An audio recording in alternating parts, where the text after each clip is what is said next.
menguji originalitas Al-Quran dengan pendekatan logika. Selamat menonton sampai selesai.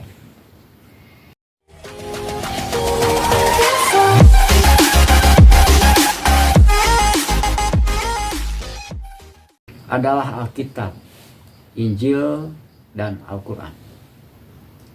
Sebagai sebuah buku atau kitab yang di dalamnya memuat berbagai kumpulan informasi yang kalau ditilik dari sisi waktu, baik itu informasi waktu dulu, waktu sekarang, dan waktu yang akan datang.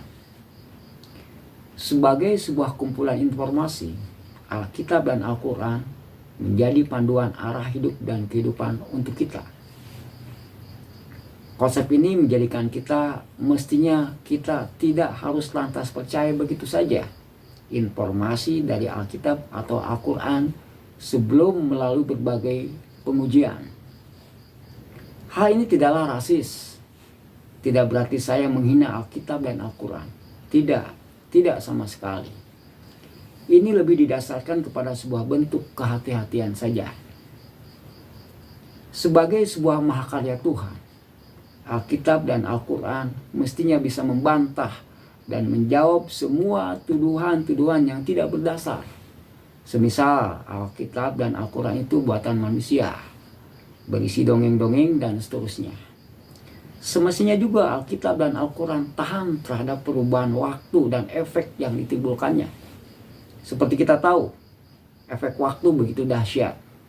Dia sanggup merubah yang tadinya ada menjadi hilang, yang tadinya gagah menjadi sakit, yang tadinya kecil menjadi besar, dan seterusnya.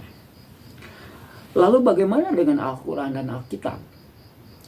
Apakah masih bisa dikatakan asli atau original? Mengingat kalau kita berpatokan pada kalender, Alkitab sudah berusia paling tidak 2000 tahun, dan Al-Quran sudah berusia paling tidak 1400 tahun. Hal ini dimungkinkan adanya penyusupan tangan-tangan manusia terhadap Alkitab atau Al-Quran dan merubahnya sebagian kecil atau sebagian besar hingga originalitasnya dipertanyakan. Jawabannya tentu saja tidak bisa gegabah atau cenderung emosional. Langkah yang bijak adalah berpikir logis dan memulai untuk mengujinya. Untuk sekedar ilustrasi, jika saya ajukan sebuah pertanyaan, apakah Anda mau jika saya beruang 10 juta? Saya yakin pasti jawabannya mau.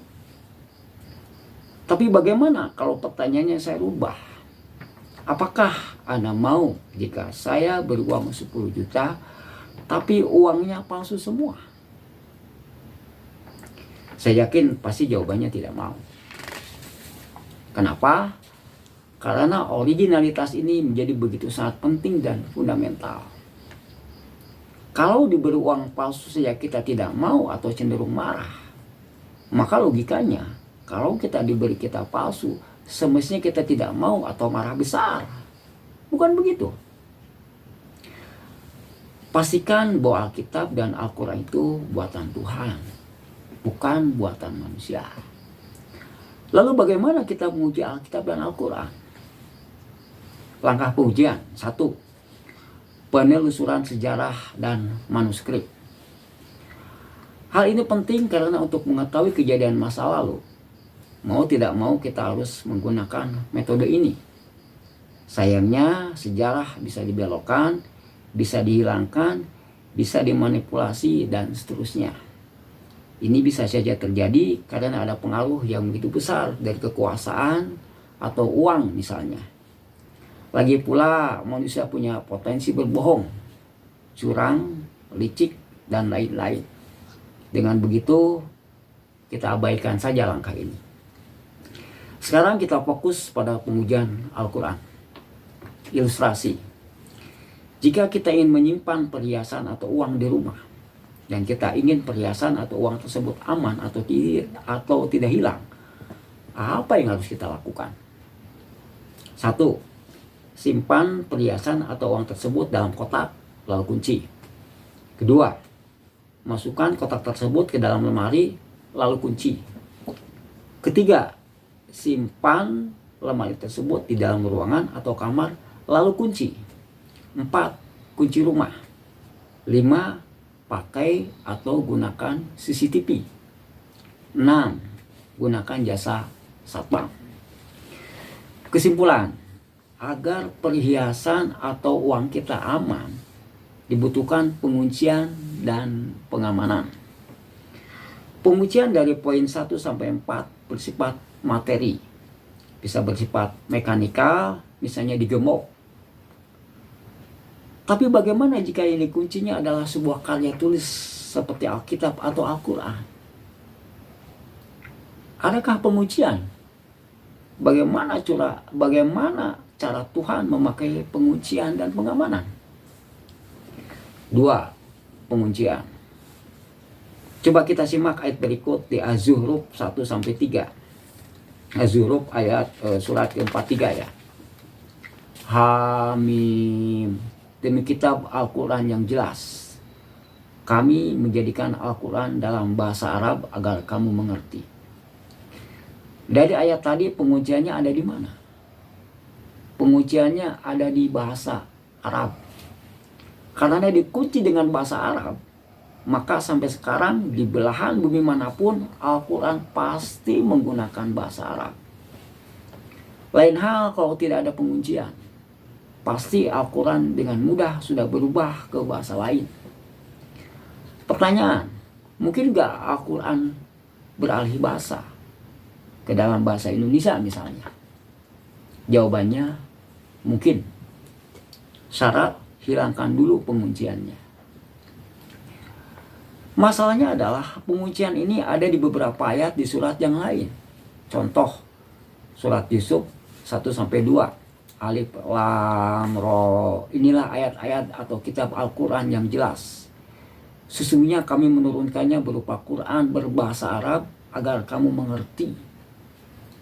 Ar-Ra'd surat ke-13 ayat ke-37. Dan demikianlah kami telah menurunkan Al-Quran sebagai peraturan yang benar dalam bahasa Arab. Sekiranya engkau mengikuti keinginan mereka setelah datang pengetahuan kepadamu, maka tidak ada yang melindungi dan menolong engkau dari siksaan Allah. Asy-Syura surat 26 dari ayat 192 sampai 195. Dan sungguh Al-Quran ini benar-benar diturunkan oleh Tuhan seluruh alam, yang dibawa turun oleh Ar-Ruhul Amin, Jibril, ke dalam hatimu Muhammad agar engkau termasuk orang-orang yang memberi peringatan dengan bahasa Arab yang jelas. An-Nahl ayat 102 sampai 103. Katakanlah, Ruhul Kudus Jibril menurunkan Al-Quran itu dari Tuhanmu dengan kebenaran untuk meneguhkan hati orang-orang beriman dan menjadi petunjuk serta kabar gembira bagi orang-orang yang berserah diri kepada Allah. Dan sesungguhnya kami mengetahui bahwa mereka berkata, sesungguhnya Al-Quran itu hanya diajarkan oleh seorang manusia kepada Muhammad. Bahasa orang yang mereka tuduhkan bahwa Muhammad belajar kepada adalah bahasa ajam. Padahal ini Al-Quran adalah bahasa Arab yang jelas. Karena tersebar di beberapa ayat di surat yang lain, maka menjadi sulit untuk menghilangkan penguncian ini. Selain dengan penguncian bahasa Arab, adakah penguncian yang lain? Coba kita simak ayat berikut di Al-Baqarah ayat 23-24.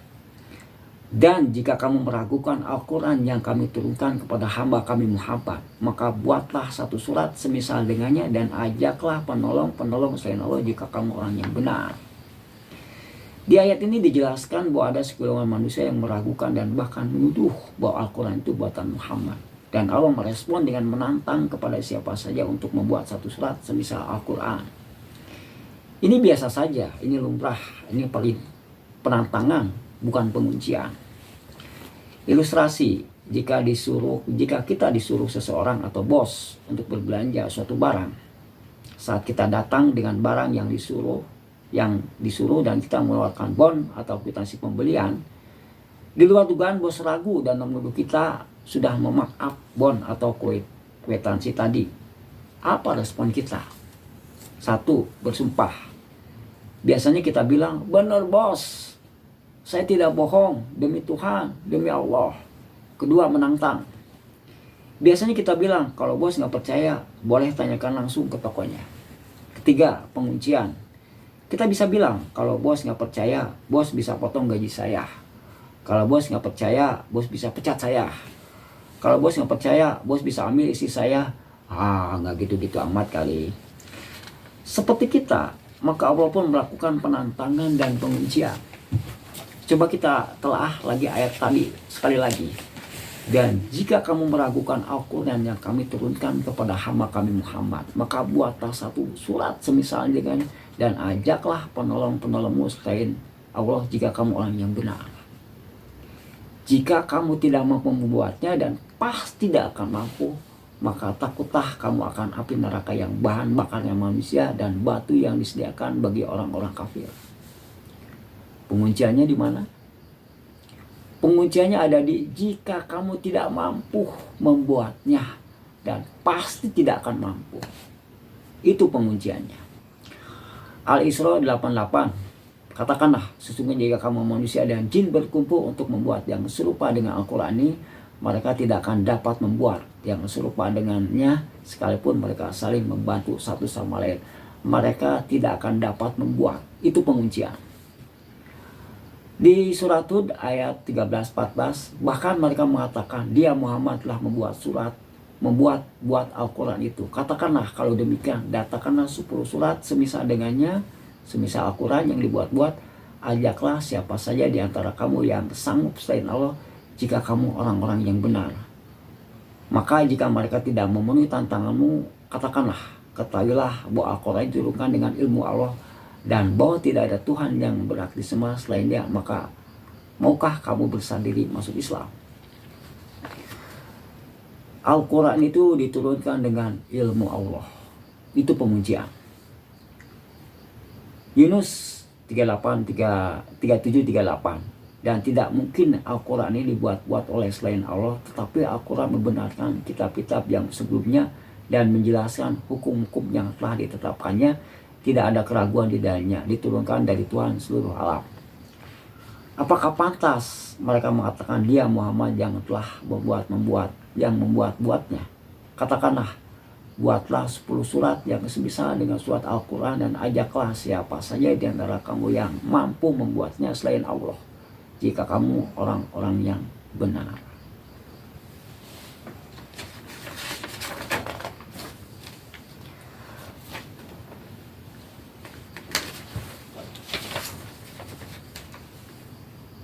Selain penguncian, mestinya ada pengamanan. Karena bisa jadi penguncian ini menjadi tidak berarti apa-apa jika tidak ada penguncian. Contoh, berapa banyak kendaraan bermotor yang masih saja bisa hilang padahal sudah dikunci dan bahkan dikunci ganda. Dengar ayat berikut, Al-An'am 115. Dan telah sempurna firman Tuhanmu Al-Quran dengan benar dan adil. Tidak ada yang dapat merubah firman-Nya. Dia mendengar, Dia maha mendengar, maha mengetahui. Al-Hijr ayat 9. Sesungguhnya kamilah yang menurunkan Al-Quran dan pasti kami pula yang memeliharanya. Ini adalah kutipan ayat pengamanan. Tidak ada yang mengubah firman-Nya. Tidak ada yang dapat mengubah firman-Nya. Dan sesungguhnya kamilah yang menurunkan Al-Quran dan pasti kami pula yang memeliharanya. Anda percaya? Saya sarankan Anda jangan buru-buru percaya dan dengan ayat tadi sebelum diuji. Bagaimana mengujinya? Kita pertanyakan mekanisme pengamanannya. Balonku ada 6. Benar atau salah? Yang benar adalah balonku ada 5. Allah menjaga, menguji dan mengamankan Al-Quran dengan banyaknya orang-orang yang hafiz atau hafal Al-Quran. Hingga terlalu sulit, bahkan mustahil buat orang-orang atau jin sekalipun, atau orang-orang dan jin sekalipun untuk merubah Al-Quran.